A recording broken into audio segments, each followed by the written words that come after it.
செய்க பொருளை செருணர் செருக்கருக்கும் எக்கினும் கூறியது இதோட பொருள் செய்க பொருளை சம்பாதிங்க. பொருள்னா பணம், பொருள் எல்லாமே நமக்கு பணத்தை சம்பந்தமா பொருள் சம்பாதிங்க. செய்க பொருளை ஈட்டுங்க. அது என்ன செய்யும் அப்படின்னா செருணர் செருக்கருக்குங்கிறார். செருணர் என்பவர் உங்களோட எதிரி, அவங்களோட கருவத்தை அறுக்குங்கிறார். எப்படி அதை செய்யும் அப்படின்னா உங்கள்கிட்ட இவ்வளவு பெரிய கத்தி இருந்தா கூட எதிரி பார்த்து உங்களை பயப்பட மாட்டான். ஆனா உங்கள்கிட்ட பொருளாதாரம் பெருசா இருந்துச்சுன்னு சொன்னா உங்களை பார்த்து உங்க எதிரி பயப்படுவான்.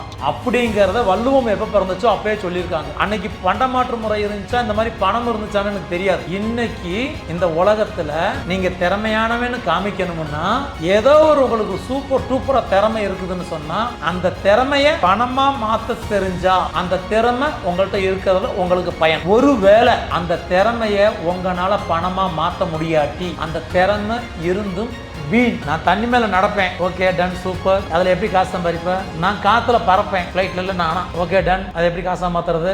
உனக்கு இன்னைக்கு இந்த காலகட்டத்தில் உன்னோட திறமைய பணமா மாத்த தெரியாட்டி அந்த திறமை உங்கள்கிட்ட இருக்கிறது வேஸ்ட். அறிவு வேற, திறமை வேற. நான் சில விஷயங்களை படிக்கிறேன், எல்லாமே உள்ள வரும், இது வேற. புரிஞ்சுக்கிறது திறமைங்கிறது நான் வெளிப்படுத்துறேன். உள்வாங்கிறதுக்கு பேர் அறிவும், வெளிப்படுத்துறதுக்கு பேர் திறமைன்னு நான் சொல்றேன். இப்போ நான் பேசுறேன் அப்படின்னா நான் ஏதோ புக்கை பார்த்துட்டு ஸ்கிரிப்ட் எழுதிட்டு இல்லை, என் வாழ்க்கையில் நடந்த விஷயங்களை நான் சொல்றேன். இது சொல்லக்கூடிய அளவுக்கு எனக்கு ஒரு அனுபவம் வேணும்.